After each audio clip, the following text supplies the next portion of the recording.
want to thank everybody for being here on the special meeting. I want to recognize Mayor Lord and Deputy City Manager Winnette Reed for their presence. Thank you for coming out.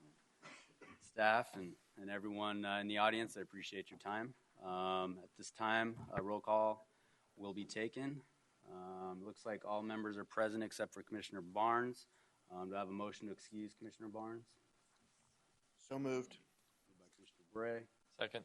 Second by Commissioner Kish. All in favor say aye. Aye. Any opposed? Motion carries. Agenda 4.1, approve the draft minutes of the Planning and Zoning Commission meeting held on December 16th. Everybody have a chance to review the minutes? Anybody have any changes? Okay, motion to approve.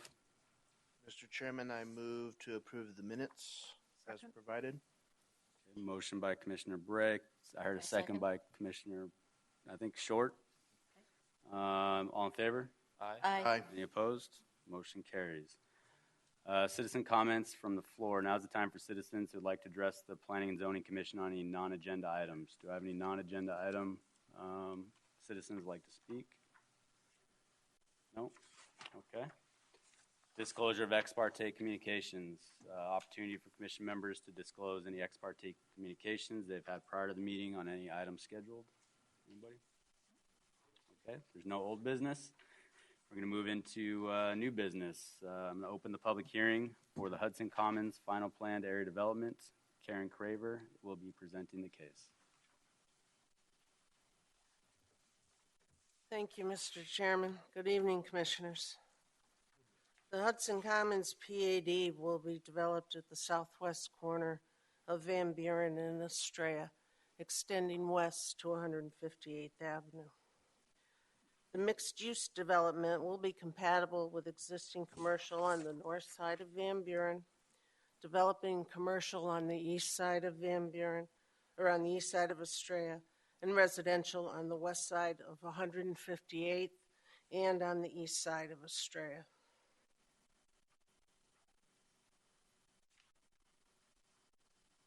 Okay. I'm sorry. Hey, Lainey, what's happening?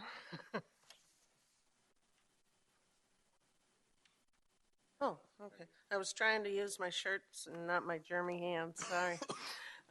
Thanks. The general development plan proposes 67 acres of single family along 158th, 19 acres of commercial at Van Buren and the Estrella intersection, and this area includes 2 hotels. And Mark Reddy, the applicant, will tell you some more about that during his presentation. There'll also be 17 acres of multifamily just south of the commercial along the Estrella frontage.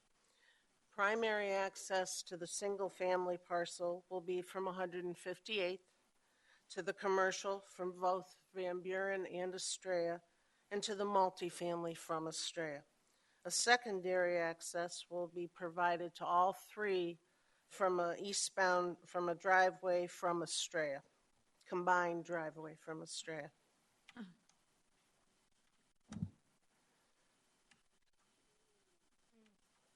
Next.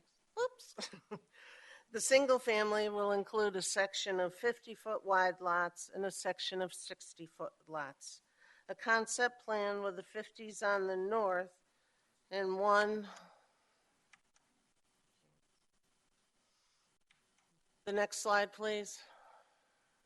Thanks. And one with the 50s on the south. And they've both been included in the PAD so that they could both be approved, both layouts. This will provide the maximum flexibility when a home builder becomes involved with the project. Because the 50-foot wide lot width is less than our typical R16 60-foot wide lot width, staff wanted to ensure that the homes and the streetscape met our standards. Next slide, please. Thank you. So, staff, together with the applicant, came up with this list of design enhancements, such as 6-foot parkway landscaping, front porches and courtyards, garage placement orientation variation, enhanced driveway paving, and staggered front yards. I won't read them all, but the point in including them in the PAD is that they will be the requirements for the 50-foot wide lots. The 60-foot wide lots will adhere to the city's design guidelines that were approved in 2014. And also to provide the connection for you of what these enhancements will result in, Mark Reddy will have several photographic slides in his presentation that will provide visual examples of what these enhancements are going to result in. Next slide, please. Thank you. The Hudson Commons PAD is in conformance with the general plan, the design guidelines, the City Center Gateway Overlay District, the Parks Master Plan, the zoning ordinance, and the engineering design standards. And therefore, staff is recommending approval, and we ask that the commission recommend approval as well, subject to the stipulations in your staff report. And before I get to any questions you may have of me, we received an email today from a gentleman who lives on the east side of Estrella Parkway in the Centera development, and he asked that we provide copies of that email to you because he could not be here tonight.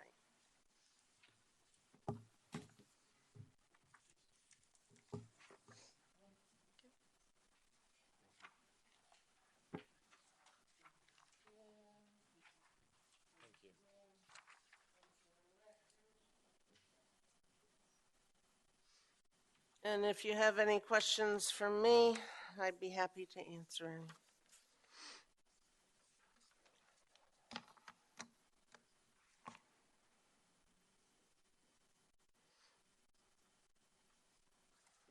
Okay, are there any questions for staff?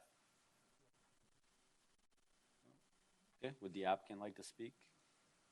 Okay.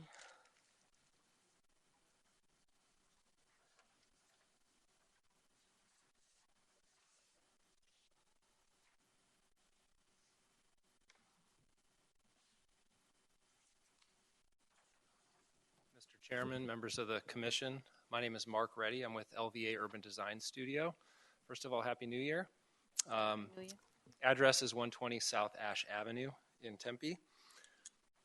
Thank you, first of all, for scheduling the special meeting tonight. We very much appreciate you taking time out of your day outside of your normal scheduled hearings to hear our proposal.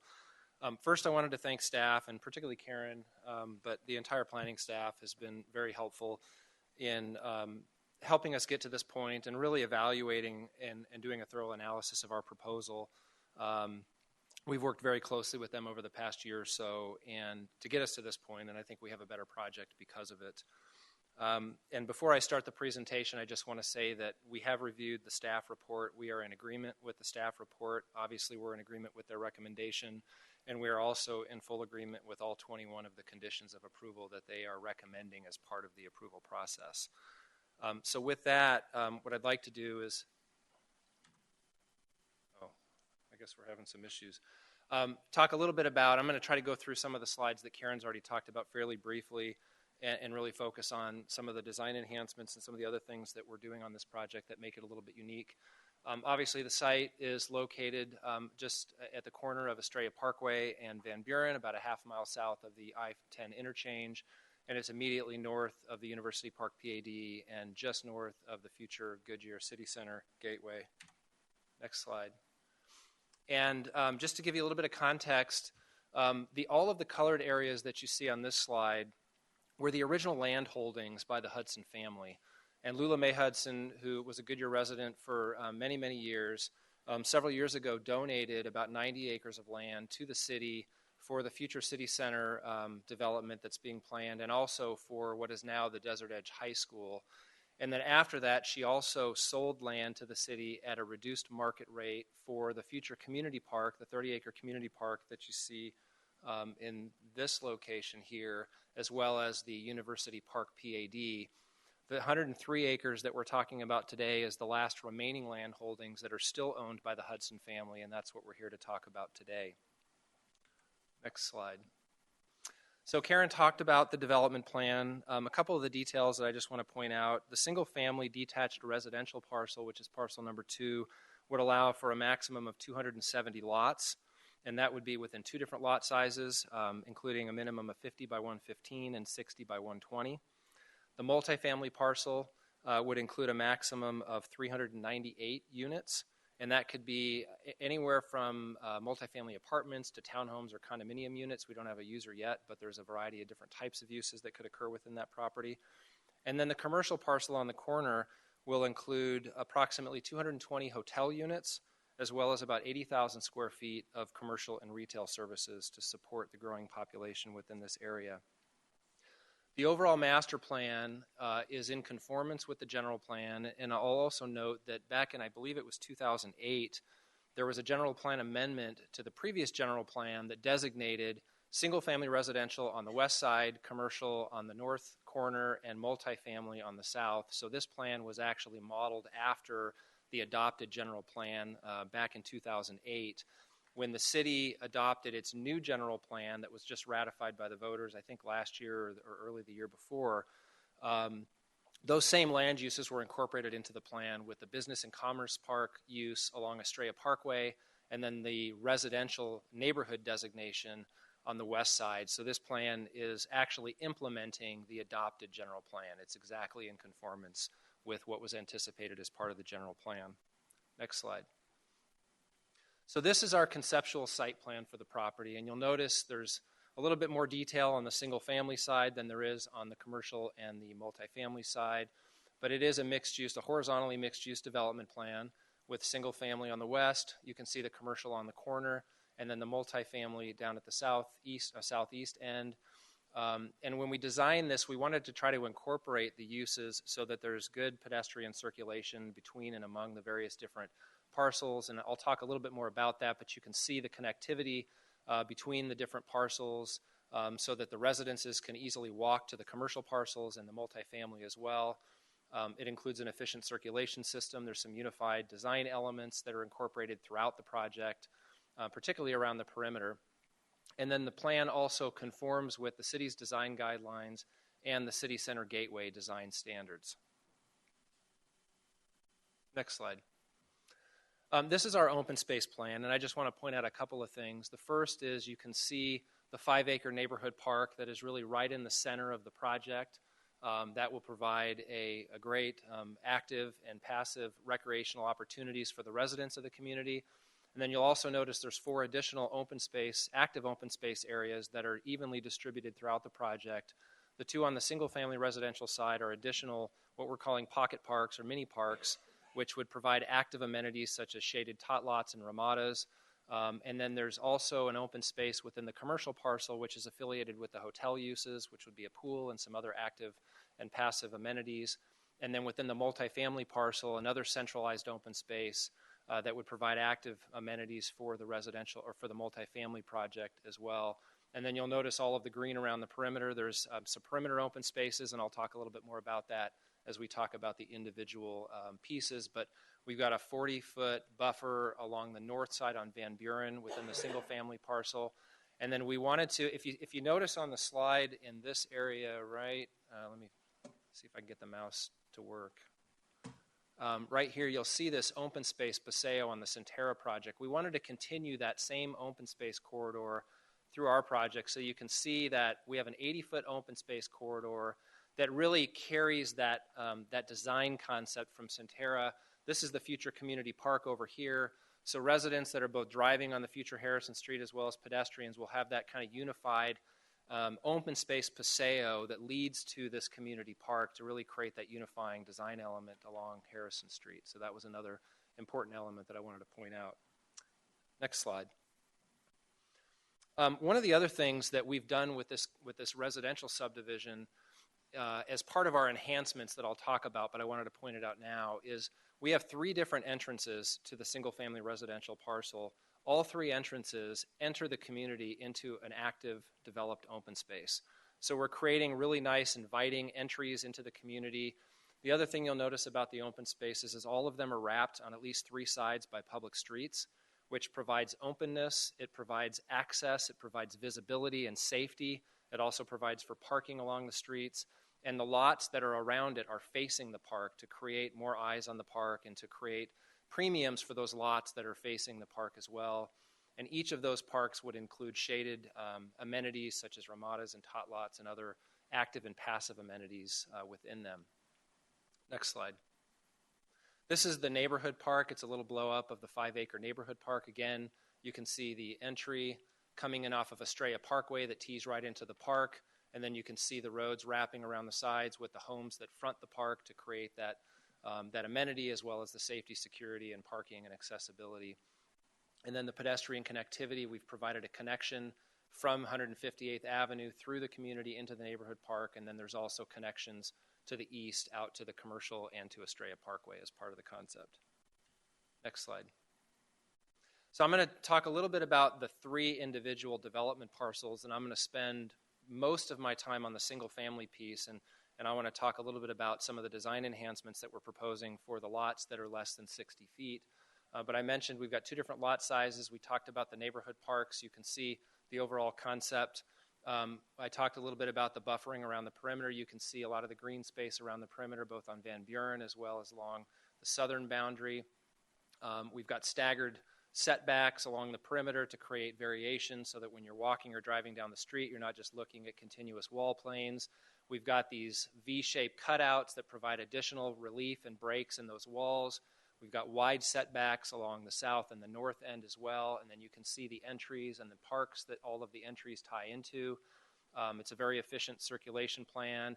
The other thing is the streets that tee in, we also tied those and connected those into the park, so views as you're driving through the community, you're maximizing views into and out of that park area as well. Next slide. And Karen briefly touched on the fact that we are proposing some smaller lot sizes.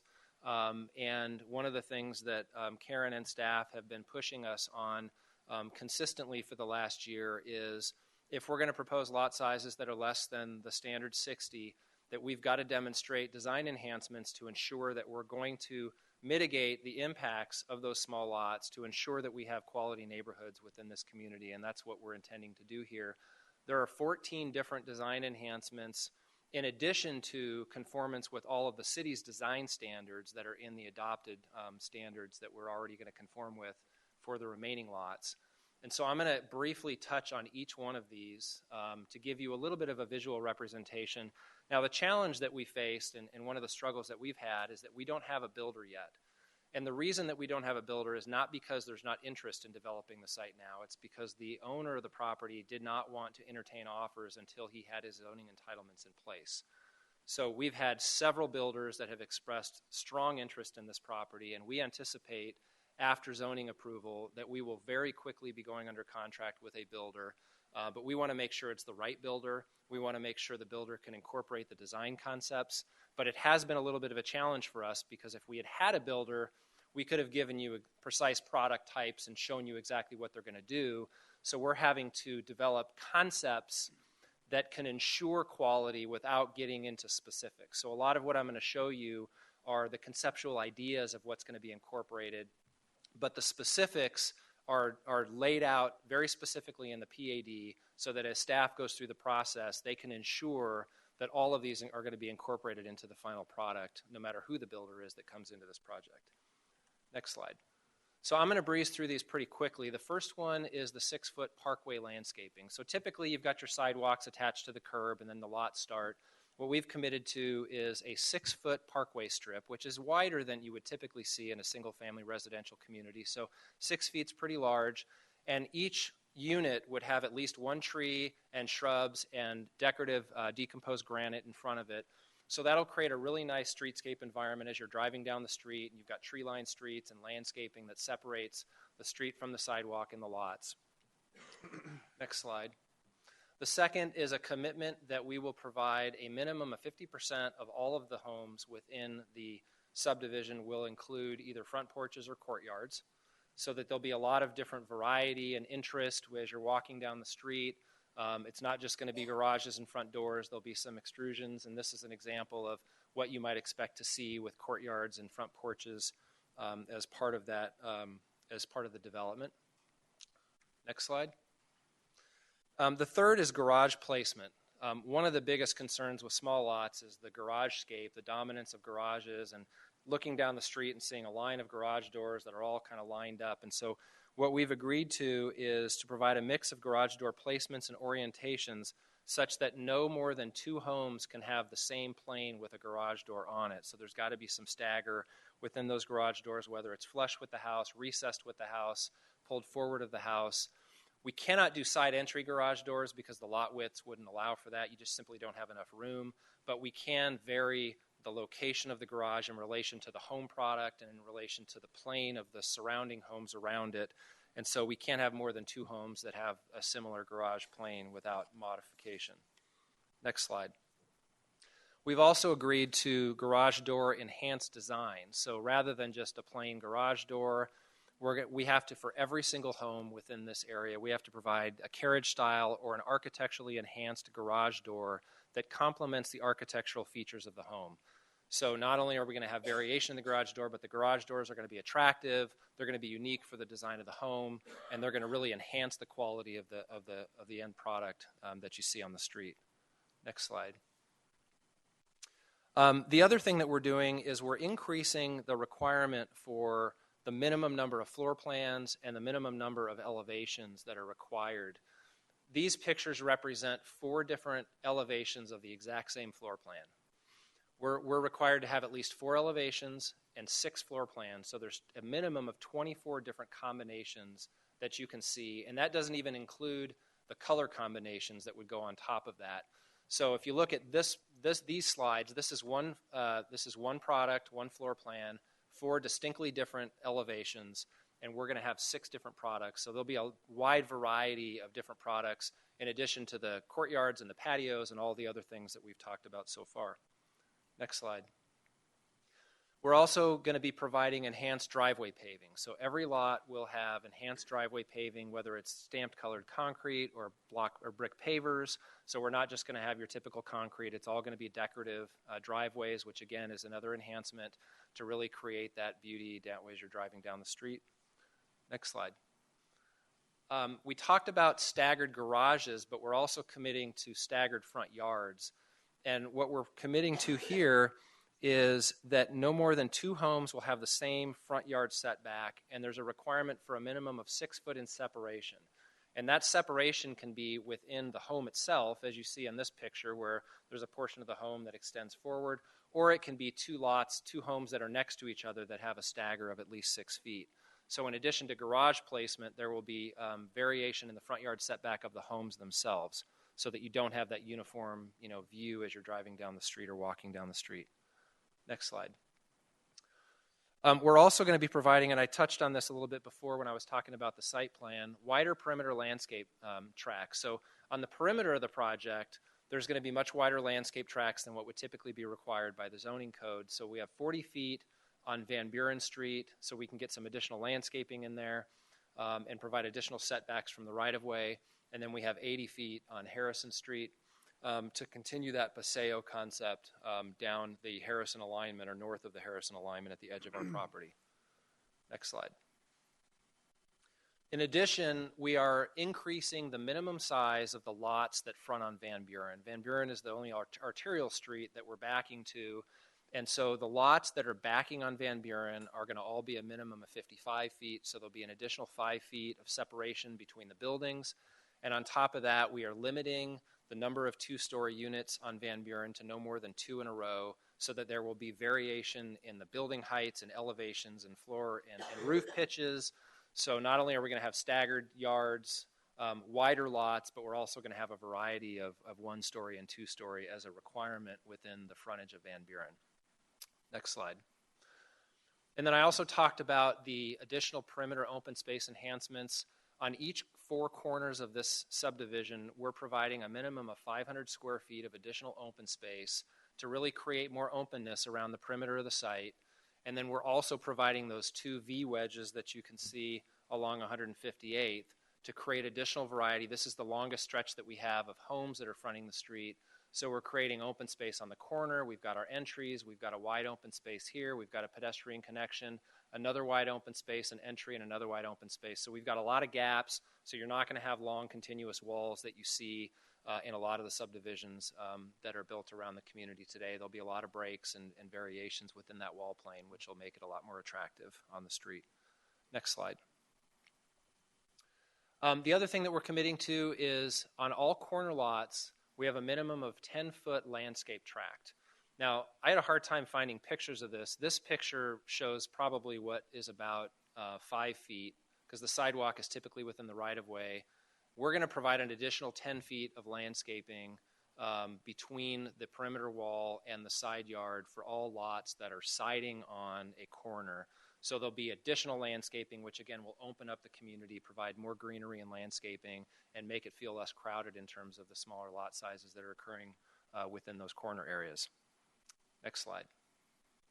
Number 13 is pedestrian connectivity, and I touched on this before as well. The subdivision includes pedestrian connections on all 4 sides of the community. We've created breaks in the subdivision to provide connections from Van Buren, connections from 158th, connections from the future Harrison Street, as well as connections to Estrella Parkway. And then, of course, all of the interior streets will all have setback sidewalks, as well as trails that go through the parks. So if you're a pedestrian, you need to get to the bus, you need to get to the commercial center, you can walk through the community.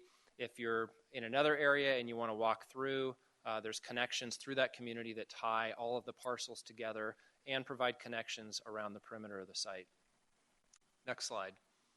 And then the last one is what I also touched on, which is the enhanced subdivision entries. So these show our 3 entries, all teeing into the enhanced active open space areas. So as you drive into the community, whether you live here, whether you're a visitor, you're greeted at the entry to a beautiful open space as you come into the community. So those are all enhancements that are defined in the regulatory development standards of the PAD. We are obligated to conform with all of these. Once we have a builder and we have a product, then as we go through the subdivision review process, staff will be incorporating those elements into the final design as we go forward with our permits. Next slide. And then lastly, I wanted to show a couple of examples because some people have asked, well, what does a 35-foot product look like? If we have a 50-foot lot and we have 15-foot setbacks, a 10 and a 5, or a 5 and a 10, or whatever it is, what does a 35-foot lot building product look like when you have a 16-foot wide garage? Well, these are 4 examples, and again, we don't have a builder, so we just picked some examples of other product that we've worked with before that are 35-foot product. And so you can see that when you think about all of those design enhancements that we've talked about that we're committing to as part of this project, and not all of them are incorporated in these images, but many of them are, you can see that you can get a really beautiful, attractive, single-family home that provides a lot of variety and a lot of articulation. And so just because you have a small lot size doesn't mean you can't build a very high-quality product, and that's what we're committed to as part of this PAD, and this is just a little representation of what that might look like. Next slide. And then briefly, I want to talk about the multifamily component. Now, again, I mentioned earlier we don't have a multifamily developer yet, and we want to maintain some level of flexibility in terms of the types of product that we can build on this, but we also want to make sure that we're committing to the spirit and the intent of both the general plan as well as the city center gateway design guidelines. And so there's a few elements that we're showing here as part of our PAD. The first is that we're orienting buildings toward Estrella Parkway, and we're internalizing the parking. So rather than what typically apartments do is they have the parking around the perimeter and they have the buildings on the inside, we're committing to building frontages that are at the setback lines that are regulated by the city center design guidelines, and that's what this graphic shows. And then the parking will be internalized. We're also committing to a centralized active open space with a minimum of 400 square feet per unit. We also have building height setbacks, or step backs, I should say, to protect these residential properties from buildings that may be backing their property. So single story is 30 feet, 2-story is 50 feet, 3-story is 75 feet. So there's a step back provision that provides additional setbacks as we go higher, and the maximum height within the multifamily product is 40 feet. So we've accommodated for that to make sure that we have appropriate setbacks along that eastern or that western perimeter. We also have a shared access point. This is Centera Boulevard. We have a signalized access. Again, this provides access to the commercial, the multifamily, and the residential, so we'll make it a really attractive entry. This will be the primary entrance into the multifamily project, and then a secondary right-in, right-out access. There's a median in the center here, so we can't turn left, but we have a secondary access here. And again, maintaining that 80-foot paseo that would continue through the project. And then you can see the pedestrian connectivity through the site. Next slide. And then the commercial design element, this is something that we're really excited about. We originally thought that the commercial parcel was going to be the last to develop just because of the market. The residential is pretty hot right now. And the owner of the property is working with a developer who is looking at developing a hotel site or 2 hotel sites and several commercial pads. And they're actually ready to submit their building plans as soon as the zoning gets approved. And I've got some examples that aren't part of the PAD, but I thought I would share with you to show you what we're looking at doing in terms of the commercial. But we're excited to bring a hotel use to the site. We think it'll improve the tax revenues of the city. It'll really start to spur the development of not only this site, but the whole city center area, and create some pedestrian activity and some dynamics within this community. And so we're really excited about that. We've incorporated the City Center Gateway design standards into the commercial parcel. You can see the pads are pushed up along the street. Parking is internalized. This is the hotel pad, and then we have a second anchor tenant, which could incorporate a specialty grocer or other retail uses that would serve the immediate population. A little bit different, smaller scale than the commercial centers that you see to the north on the north side of Van Buren. This is a more neighborhood-scaled commercial center with opportunities for pedestrian activity and congregation. One of the really exciting things about this parcel is the gateway feature here at the intersection. This is really the gateway to the city center. As you come off the freeway and you come into Goodyear from I-10 and you pass through these commercial centers and you hit this intersection, and I'll show you the details of this, we're looking at creating a pedestrian-oriented gateway feature at this intersection that's incorporating the pad sites on the corner. We also have landscaping around the perimeter as well, both on the residential side as well as around the perimeter. And the commercial site not only will conform with the city's design guidelines, but also with the City Center Gateway design standards. Next slide. And this is a blow-up of that intersection. So this area here and this area, these are the pad sites. So they're pushed up against the street. There'll be 4-sided architecture. And then we've created this shaded pedestrian connection through here that takes you down a pedestrian walkway to the hotel sites and creates that view corridor from the intersection of Estrella Parkway and Van Buren. These are outdoor dining areas that would include shaded seating areas and some type of a pedestrian scaled feature in the middle with heavy landscaping and some signage to really invite pedestrians into this commercial center at that prominent corner of Estrella Parkway and Van Buren. And then, of course, the parking is internalized, so you're really focused on the buildings and the architecture of the buildings as opposed to parked cars with perimeter screen walls for a majority of the site. Next slide. Now, the rest of the presentation is really not part of our PAD application request, but I did want to share with you what we're doing right now in terms of advancing the commercial site plan. I know this is a really busy site plan. I've got some renderings, some color renderings that I'd like to share as well.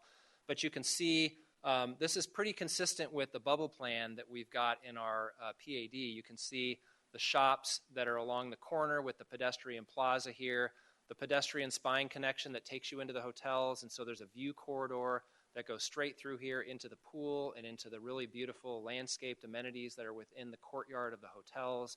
You can see the 2 hotel sites, and then there's some additional pad sites as well. And then this would be the future anchor tenant, the smaller scale anchor tenant that would also tie in. You can see the connectivity of the parking and so forth. And then next slide. And these are some renderings that the architect has put together for the project. This is the commercial pads that are on the corner, and this is from internal to the site looking out toward the intersection. So this is that pedestrian spine that connects the hotel to the retail pad, so you can kind of see how that would be designed, and you can see the architecture and the colors and the materials of the buildings. Next slide. This is another view from internal to the site. You can see the shaded connections that tie in the buildings and provide that pedestrian connectivity. Next slide. And then this is another view. You can start to see some of the outdoor dining areas to really create pedestrian amenities that are outside of the buildings themselves to create and provide shade and trees and other things to have a comfortable environment all year round. Next slide. And then this is out on the intersection looking in at the plaza. So you can see, again, some of the outdoor dining. You can see the major architectural features coming into the site, creating a really attractive landscape theme and pedestrian-oriented and pedestrian-scale design amenities as you're viewing this from the intersection. Next slide. And then this is another view of that same pedestrian plaza that's at the intersection. Next slide. And then this is a picture of the first hotel site. This is a 3-story hotel that would be on the north portion of the parcel. So again, architecture, the theme is carried over between the hotel sites and the pad site, so there'll be unifying elements with stonework and attractive and complementary colors and materials and architectural style and theme throughout. Next slide. And this is just another view of that first hotel site. Next. And then again, another view. This is the view. This is looking north. So this portion of the hotel is actually facing Van Buren Street. Next slide. And then this is internal to the site. This is if you were standing at the corner just outside the commercial pads looking at that pedestrian connection, so you can see the design intent and the connectivity. This white area would be the future hotel, which hasn't been designed yet, but you can see the cluster, and then that's the open space that's internal to the hotel site. So these are all things that we're going to be coming forward with once the zoning is approved as our first phase of this project, and hopefully if the developers have their way, they will hopefully be breaking ground sometime this spring or summer. Next slide. And I think that concludes my presentation. So thank you so very much for listening, and we appreciate your time, and again, staff, thanks for all the work that you've done.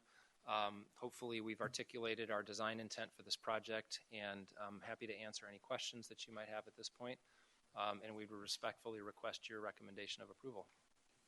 Thank you. Okay, thank you for that presentation. Questions? I'm curious as to what it is that you see happening in the housing market in Goodyear that's generating this interest in the 50-foot lot, the narrower lots. Something must be changing. Well, I think a couple of things, and I'm not a broker, but we're working very closely with a prominent broker in Phoenix that has helped guide the developer, the owner, in terms of what the market is in this area.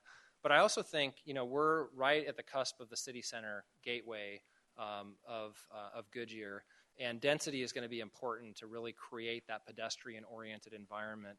And so not only are we proposing multifamily, but we wanted to have a little bit higher density on the single-family side as well.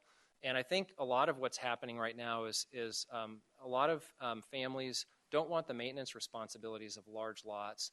And there is a market for smaller lots, especially, the home building industry is changing a lot, and the design is changing a lot, and they're becoming much more innovative with creative designs for smaller lots and smaller buildings to create more usable space within the home so you don't have to have as much square footage. And we've got parks internalized, so backyards don't necessarily need to be as big. If you look at our land plan, every park is within a 3-minute walk or less of every single lot on this community. So in terms of kids being able to play in the park as opposed to their backyard, it's a very, very short walk to that. And so I think it's a market that is definitely, depending on the location and the part of the city that it's in, I think it's evolving. But what we're being told by the brokers and by the builders is that the 50-foot lot size is definitely a market that has a lot of interest at this point. Other questions? I do have a question about the schools. I mean, we are now getting so many more homes in that area. And so I did see that you do have some thoughts about the schools, and I wanted your opinion. Sure. Thank you for that question. So we have met with both school districts. We've met with the Wildflower Elementary School, actually the district that controls Wildflower and Centerra. We've also met with the Desert Edge High School, and we've shared our plans with them, and we've talked with them about the capacities of their schools. And we have received comments from both superintendents that they have the capacity to accommodate all of the students that are projected from our project at full build-out within the existing capacity of the schools that there are today. So I can't remember the numbers. It was several months ago that we worked with them. But I think the high school had capacity for several hundred more students within the high school. And I think Wildflower Elementary had capacity for somewhere in the range of 150 to 200 students. And based on our projections, we use their formulas based on full build out of our projections, and they've confirmed that they can meet the capacity needs. And what Wildflower told us was that if during the time that we're building, there's other developments that are coming in, that they also have capacity in the Soterra School District, and so there's opportunities for students to go to that school as well. Okay, thank you. Any more questions? I have a question about the signing on the commercial and hotel. Since you have the exterior, the building on the road, does that mean there won't be a monument sign or anything like that, and it'll all be on the buildings, or how do you plan to incorporate signage? Yeah, that's a good question, Chairman. We have not really addressed the signage issue yet. What we have said in the PAD is that we're going to conform with the city sign code. So whatever we propose will have to be in conformance with the city sign code. The architect and the end users will typically want to drive that process a little bit. We haven't gotten that far in the commercial site planning process to really talk about signage, but we will be in full conformance, and it's actually documented in the PAD that we will be in conformance with the city sign code.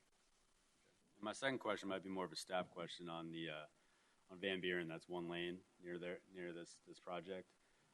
Are there plans to expand that to 4, 2 on both sides?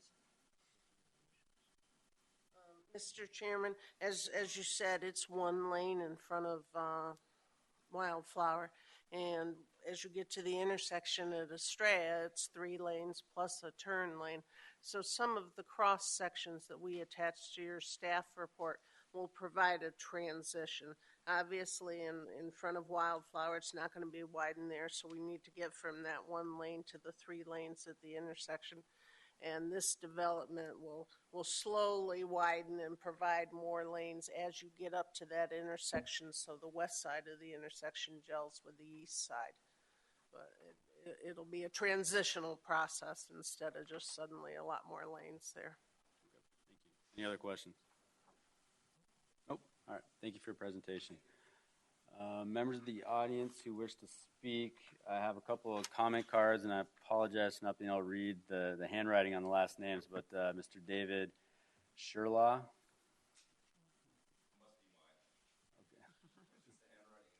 Okay. All right.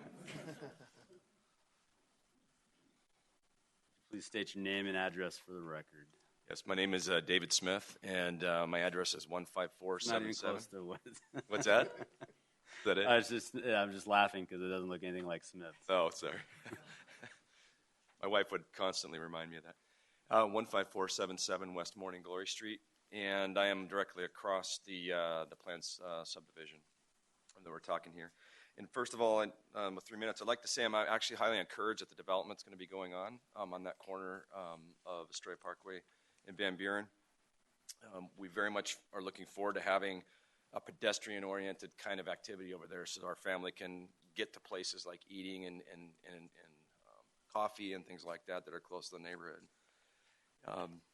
So I'm very encouraged that but I do have a concern with the multifamily portion of the development, and not in the sense of the multifamily aspect of it, just because there's going to be multifamily there. I think part of our density plans for the city of Goodyear or whatever kind of accommodate for that. But I would like to see some more consideration on the placement of that, in particular because of the views that we've appreciated the last 10 years in our neighborhood of the mountains and also of the surrounding area.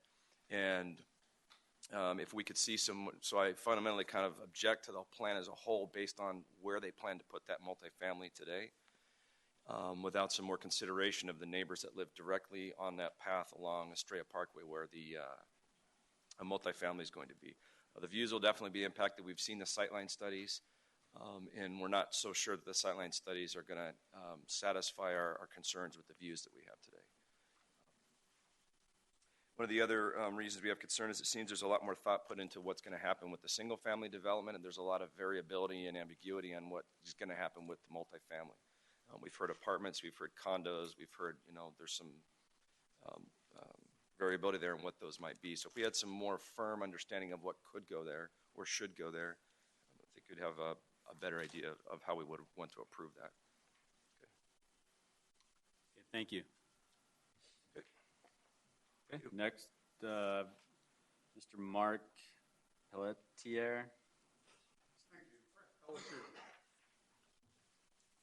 My name is Mark Pelletier, 15742 West Fairmount. I certainly have no objection to this proposal. However, as having served on the General Plan Commission, I'm always disappointed a little when there's anything less than the existing minimum lot sizes. Certainly the staff has recommended and the applicant has demonstrated a lot of mitigating efforts, but in the end result, density is density. I hope that level of variation will not be requested in the multifamily. I happen to live near the Avila development, which is currently apartment development, currently at Indian School in Falcon, and it's just horribly dense. The question I wanted to ask or just pose has been somewhat addressed by the applicant. My comment was we already have 9 hotels in Goodyear. We have 1 planned already at the ballpark. Thank you, Mayor Lord. And 2, if not 4, at least in PADs near the mall. So it was just kind of a rhetorical question. I really wonder what the practical expectation of the market being there for 2 new hotels. They seem to build them in pairs within a time frame given the visibility and the prominence of the position. The applicant stated that there's actually work going on in there, so that somewhat addresses it. I just hate to see such a prominent spot be vacant for a long period of time until some market develops for 122, I guess, more hotel rooms. So I hope, I'm encouraged that the applicant has said there's something really in the works already. Thank you. Okay, thank you. Anyone else from the audience like to speak? I don't have any more comment cards, so if you do, please fill one out. Okay. Just you can go ahead and approach, and then when you're done, just fill out the card and hand it to. Okay. My name is Gail Waugh, and I live at 280 South 154th Lane.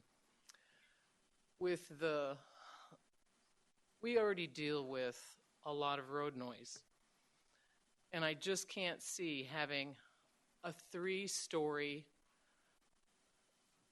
apartment building right on the other side of my fence, basically.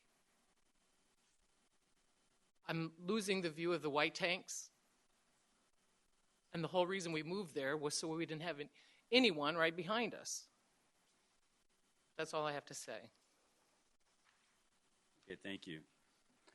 With that, I'm going to close the public hearing. Any commission comments or discussion? Okay, I will take a motion and a second.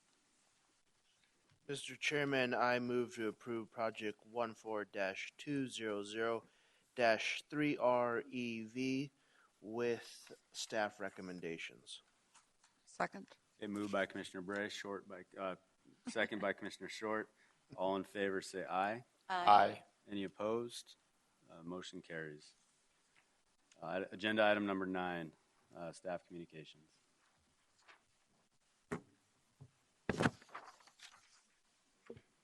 Thank you, Chairman. There are no staff communications. Okay, and with that, We look forward to seeing you at the regular meeting in a couple of weeks. sounds good. We'll see you then. With that, this meeting is adjourned.